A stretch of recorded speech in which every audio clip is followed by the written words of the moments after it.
Pushpa cinema మీద మీ opinion ఏంటి sir? How it is going to fare? Absolutely I have no idea. I love the trailer. మొన్న release అయిన song ఒకటి ఎక్స్ట్రాడినరీగా ఉంది. యా, నాకు సినిమా ఎట్లా తెలుస్తుంది, ఇండియా అంతా ఊగిపోతుంది దాని గురించి అని. అది ఆబ్వియస్ కదా. ఇప్పుడు మీకు దాని simple proof is collections and advance bookings and ఎంతెంత రేట్లకి ఎలా కొన్నారు అన్నది మీకు క్లియర్ కట్ గా తెలిసిపోతుంది కదా. అవునండి. అంటే ఊరికే ఒక చిన్న ఫీల్ కానీ లేకపోతే మ్యూజ్ ఉంటుంది కదా మీలోని, ఈ సినిమా ఇట్లాగా ఉండొచ్చు. నేను నా లైఫ్ లో ఒకే ఒక్కటే లైఫ్ లో ఎప్పుడు నేను చేయను, ప్రిడిక్షన్ నేను చేయను. ప్రిడిక్షన్ ఎప్పుడు చేయను. You are not in astrology. నేను దేవుడు కాదు, ఆస్ట్రాలజర్ కాదు, సైంటిస్ట్ కాదు. అసలు ఆస్ట్రాలజీ కూడా నమ్మరా సార్ మీరు? నేను ఏది నమ్మరు.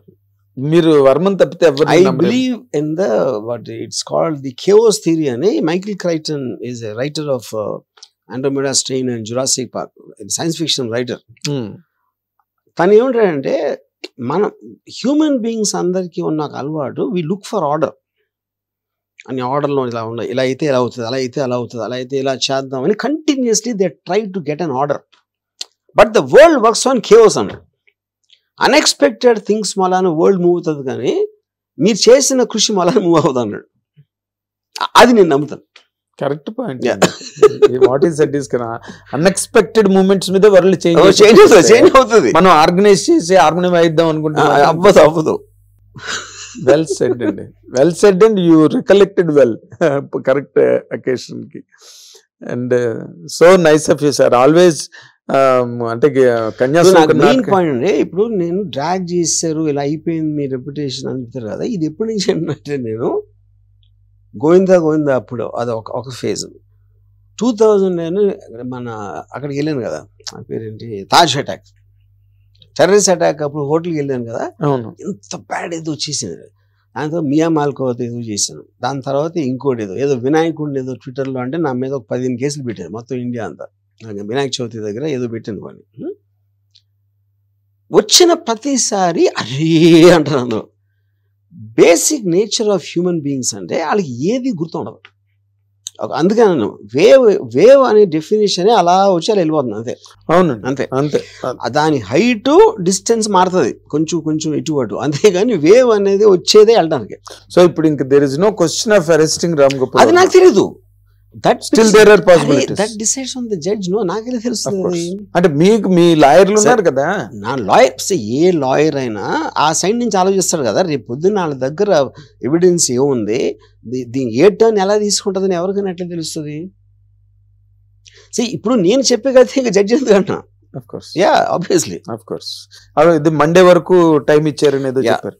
యాంటిసిపేటరీ బెయిల్ ఇవాళ ఉంది దాని hearing. So depends on what happens, next step ఉంటుంది దాని తర్వాత. ఓకే. బట్ అంటే మీరు అదే ఎక్కడ బాల్ ఠాక్రేలతోని వాళ్ళతోని దావూద్ ఇబ్రహీంలతోని ఢీకొన్న మనిషి మీరు.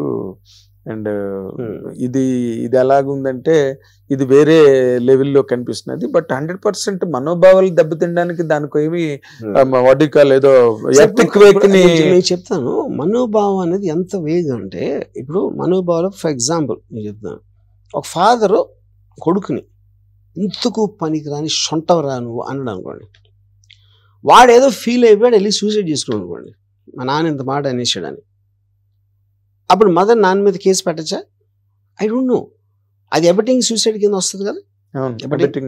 లేదా ఒక హీరో దగ్గరికి వెళ్ళి ఒక ప్రొడ్యూసర్ డేట్స్ అడిగాడు, నేను ఇవ్వను అన్నాడు. వాడు వెళ్ళి సూసైడ్ చేసుకుని లెటర్లో నా మనోభావాలు దెబ్బతిన్నాయి అందుకని చచ్చిపోయాను అంటే ఏం చేస్తారు మీరు? మనోభావాలు అనేది వెరీ వేగ్ థింగ్. అది దాని క్వాంటిఫికేషన్ సార్. మనోభావాలు ఉన్నాయి సార్. వాళ్ళ హీరోని మీరు అలా చేశారు, మీరు ఆ విధంగా పెట్టారు అన్న దానికి వాళ్ళు డైరెక్ట్ గానే హర్ట్ అయ్యారు. ఇప్పుడు దీంట్లో డౌట్ ఇప్పుడు మనోభావాలు ఏంటి? అసలు మనోభావం is a vague thing. 100% there is no doubt about it. మనోభావం అన్నదానికి అసలు ఒక రకమైన అర్థం పద్ధమే లేదు. కానీ ఇది it's a direct result what they are feeling.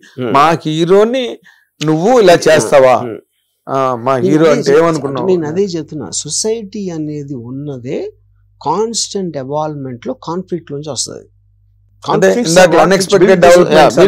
Society దానికి only final authorities existing judiciary system to decide on the gravity or whatever the consequences of it.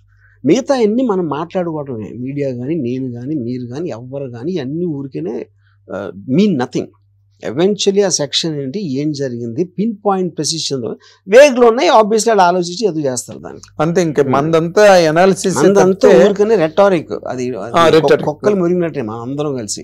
ఏమి ఒకడు కొంచెం మెల్లగా మురుగుతాడు, కొంచెం గట్టిగా మురుగుతాడు, కొంచెం మురుగుతాడు. అది అంతే, అన్ని మురుగులే. అదేలేండి sir. So any will wait for the verdict and how Ram Gopal Varma is going to handle this and face this is a big suspense film directed by Ram Gopal Varma. Suspense film media చేసింది, అది ఏమీ లేదు అక్కడ. మీరు ఒక్క ఈ complaints తీసేయండి. అసలు ఈ కేసుని నాకు తెలిసి 1 hour కూడా ఉండదు, ఇన్ఫర్మేషన్ ఉంటుంది. రామ్ గోపాల్ మీద కేసు పెట్టారంట, ట్వీట్ అని, అంతే ఉంటుంది. వీళ్ళు చేసిన ఇది ఎవరు చాలా వణికిపోతున్న రామ్ గోపాల్, మంచం కింద దాక్కున్న రామ్ గోపాల్ వర్మ, కోయంబత్తూరులో కనిపించిన రామ్ ఇది చేసింది ప్రకాష్ రాజ్. సో ఇవన్నీ కూడా బిగ్ థింగ్ చేసేది ఎప్పుడు మీడియా. మీరు మీడియాలో ఎప్పుడైనా చూసారంటే ప్రజలంతా దేశమంతా ఉత్కంఠ కాదు, ఆడు ఎవడైతే అన్నాడో ఆడికి కూడా లేదు, ఆడు యాక్ట్ చేస్తున్నాడు. అది జోక్స్. బట్ కానీ రిజిస్టర్డ్ కంపెనీస్ అంటే ఇప్పుడు ఏమి కంపెనీ లేకుండా ఎవడో ఆడిస్తాను అనటానికి. ఇంకోటి ఏంటి, ఆడు ఇన్స్టాలో ఫాలోవర్స్ అనుకున్నాడు, ఆడు ఏదో అన్నాడు, వాడి ఫ్రెండ్స్ షేర్ చేసుకుంటారు. మీ ఫ్రెండ్స్ అందరు కూర్చుని ఏదో అనుకున్నారు అనుకోండి, ఒకవేళ మీ ఫ్రెండ్స్లో ఉంది, ఆ ఫ్రెండ్స్ ఇన్స్టాలో మిలియన్ అవ్వచ్చు, అదంతా కోర్ గ్రూప్, మీరు ఫాలో చేసుకుంది. ఈ registered media companies, legitimate media companies ఏంటంటే అక్కడ వాళ్ళకి తెలుసు వాళ్ళు ఒఫిషియల్గా చెప్తున్నారు అనేది ఒక అపోహ ఉంటుంది ఎవరికి, general public. That is where the problem is not about the social media. Main stream media ఇది ప్రాబ్లం. సోషల్ మీడియా అనేది గ్రూప్స్ లో మాట్లాడుకుంటుంది అంతే. అది అక్కడ that does not come onto the surface. Yeah, nobody will take social media seriously అంటున్నాను. అది నేను చెప్పేది. అవును, ఇప్పుడేమో మీరు ఏబిఎన్ అని పెట్టి మ్యూజిక్ ఇచ్చేసి ఆ రోజు మీరు మంచి సూట్లు వేసుకుని వెనకాల గ్రాఫిక్లు అన్ని పెట్టి చేసినప్పుడు ఈ నిజం చెప్తారేమో అనుకుంటారు. అందరికన్నా అబద్ధాలు చెప్పేవాళ్ళు వాళ్ళు. That is what's happening now everywhere, not in Telugu. Absolutely it's happening in America.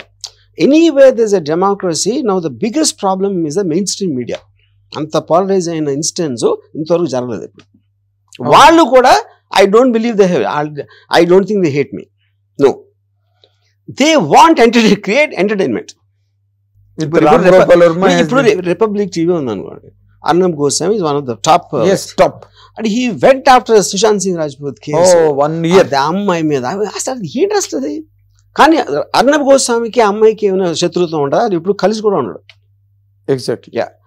But they went completely over. ఎందుకంటే అదొక సిస్టమ్ అయిపోయింది.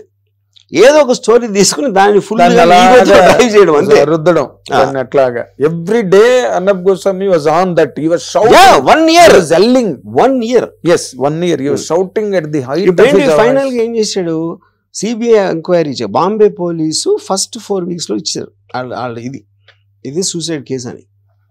ఈ గొడవతోటి సిబిఐని పెట్టారు. సిబిఐని పెట్టిన తర్వాత సిబిఐ వచ్చిన 2వ రోజు అర్నబ్ గోస్వామి ఏమన్నాడంటే 2 days లో 50 days బాంబే పోలీస్ చేయని ఇన్వెస్టిగేషన్ అంతా 2 days లో సిబిఐ చేసిందని చెప్పాడు.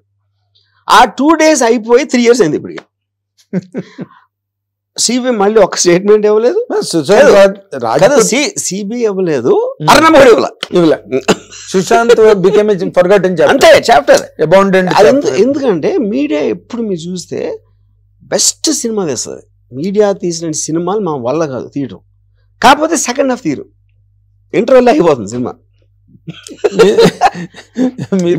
మీరు కంక్లూజన్ వస్తేనే కదా సెకండ్ హాఫ్ వచ్చేది. అంతే, క్లైమాక్స్ అలా వదిలేస్తే కుదరదుగా, అలా కుదరదుగా. సో మీడియా కుదురుతుంది, అది నేను చెప్పేది. ఎందుకంటే మీడియాలోంచి పోగానే అందరూ మర్చిపోతారు. సుశాంత్ సింగ్ రాజ్పూత్ మర్చిపోవడానికి కారణం మీడియా మర్చిపోవడం, జనాలు మర్చిపోవడం కాదు. ఇప్పటికైనా they want really they can make a story what happen to అడగను కూడా అడగట్లేదు. అంటే there was no enquiry at all. సిబిఐని మేము అడిగాం, వాళ్ళు సమాధానం ఇది చెప్పారు, లేకపోతే చెప్పలేదు, లేకపోతే ఇప్పుడు చెప్తా. అది ఏదో ఒక క్లోజర్ ఉండాలి కదా, ఉండాలి. అయితే మేము చెప్పం అనాలి, ఏదో ఒకటి చెప్పాలి. మేము చెప్పం, ఇక్కడ మేము క్లోజ్ చేస్తున్నాం ఇది అని అంతే. and that also did not take place at the time. And thank you for all the time that you really spared us, sir. Thank you. ఇది రామ్ గోపాల్ వర్మ గారి మీద జరుగుతున్న ప్రస్తుత మీడియా సంఘర్షణ, దీనికి సంబంధించిన అన్ని టోటల్గా డీటెయిల్స్ కానీ లేకపోతే బ్రేకప్స్ కానీ అన్నీ కూడా మనకి త్వరలోనే తెలియడానికి వీలున్నది. దానికి సంబంధించి ఈ నాన్ బెయిలబుల్ అరెస్ట్ వారెంట్ దానికి సంబంధించి కూడా ఆయన పెట్టుకున్న పిటిషన్కి ఇవాళ ఒక క్లోజర్ వచ్చే అవకాశం ఉన్నదని చెప్పి రామ్ గోపాల్ వర్మ గారు చెప్తున్నారు. So will wait for the day of arrival. Thank you very much. Hit TV app ని డౌన్లోడ్ చేసుకోండి. ఇందులో short news, live news, entertainment movies అన్ని అవైలబుల్ గా ఉన్నాయి. Please download hit TV app. Hit TV app ని ఫ్రీగా download చేసుకోండి.